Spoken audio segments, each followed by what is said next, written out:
kita. Terakhir, bab Idul Fitri. Dewan Hizbah juga sama, tidak mungkin untuk menutup pelaksanaan sholat Idul Fitri. Pada saat sholat Idul Fitri, sunat hukumnya, tapi bagian dari syiar Islam yang wajib ditegakkan. Jadi termasuk syiar Islam, takbiran, sholat, maka menegakkan syiarnya itu wajib. Walaupun sholat idnya sunat dengan syarat berjamaah. Sekarang ternyata daerah Bapak zona kuning. Ada rekomendasi, silahkan id tapi tak boleh di lapang terbuka. Kata Dewan Hizbah, selama bisa dilaksanakan syarat berjamaahnya, maka dilaksanakan sesuai situasi kondisi. Misalkan di halaman bumi, gabungan saudara tetangga, diatur, contoh itu disebut zona kuning. Tapi walaupun zona kuning ternyata telah ada rekomendasi, tak mungkin sholat di rumah, beda jeung Jumat.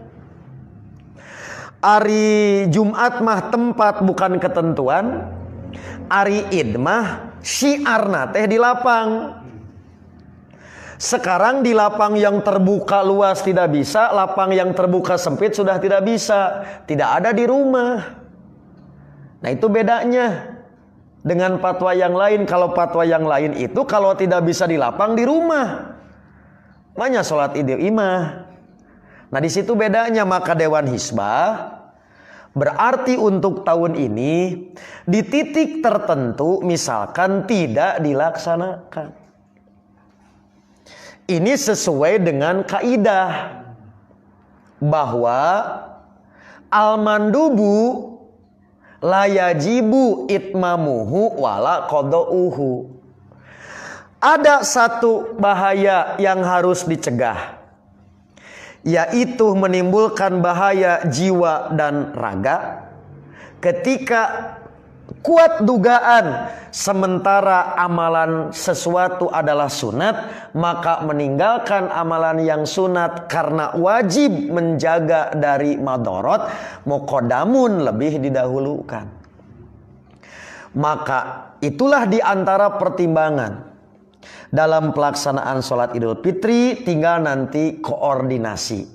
Sekiranya tetap sesuai standar umum zona kuning, apakah ada perubahan atau tidak, maka pimpinan cabang itu tinggal koordinasi. Boleh, tidak boleh, di mana kalau boleh, bagaimana protokolnya. Itu contoh. Jadi sekali lagi, tidak ada satupun peraturan panduan yang dikeluarkan kecuali untuk memudahkan dan menyelamatkan. Mari kita pakai semangat mensanding, jangan mentanding.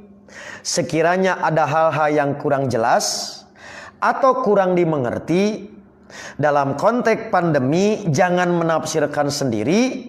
Untuk urusan hukum tinggal ke Dewan Hizbah, kebijakan teknis operasional dan taktis tinggal ke Jam'iyah, urusan masalah protokol kesehatan atau zona tinggal ke aparat setempat.